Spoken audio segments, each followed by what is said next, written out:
Hi, this is Addie D. Hilster again at Spiral Path Yoga Center, and this is part 2 of talking about different postures for meditation. In part 1, we talked about some of the framework for why we would choose certain postures and how just choosing the right posture for your body is essential to your meditation practice getting off the ground. And then we talked about the different ways of sitting on the floor cross-legged.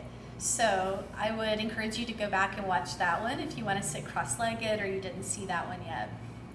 So in this video, I'm going to go over the kneeling postures. So kneeling, we have a couple of different tools we could use. This is my favorite way to sit, using a meditation bench. And this is a folding bench where the legs come out and it's angled on the whatever these are, legs, so that it can tilt you a little bit forward. So I'm going to turn my blankets this way. Sometimes I use a zabuton, which is another kind of cushion, but this is just 2 yoga blankets on each other. And you come up to kneeling and you put the bench behind you like that so that it's tilting forward. And then you sit back so that your thigh bones and your sitting bones are on the bench. And I've got it so that, I don't know if you can see my feet, but that my feet are actually hanging off the back and the edge of the blanket's like right in the crook of my ankle. And that's really nice because then you don't have as much of a pointed foot and a stretch on your foot. Especially for people who have tight ankles, that's really nice. And you can see that what's great about kneeling is that the sitting bones are level, so unlike being in cross-legged where one leg is a little higher than the other, you get a really even spine with this. And so that's really nice and feels quite solid for a lot of us, especially if you have any kind of like low back issues. However, you have to have the knees for this. You have to have knees that are okay and willing to sit in this way.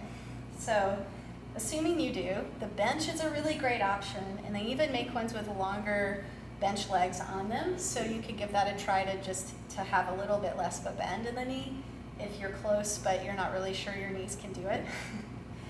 And then another way, when I don't have my bench with me, sometimes I just take this little yoga block that I knocked over and I put that in between my feet and I can sit on the block. You know, I'm blessed with fortunately having knees with no problems, so I can do this. You may not find that to be the case for you, but some of us can just easily sit on the block like that. So you can see where it is underneath me. Or you maybe even want to like lift it up higher and angle it a little. It's a little bit more like the bench that way. So that's an option. And some people also sit kneeling on the zafu. So you can turn the zafu on its side like that. You can see that.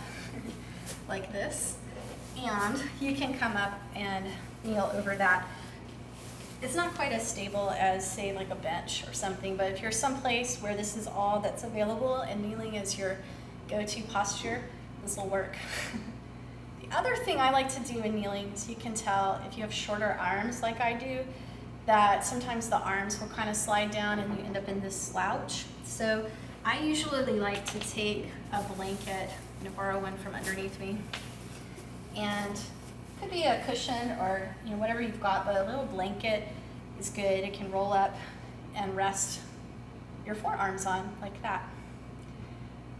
And this is a pretty happy posture for meditation.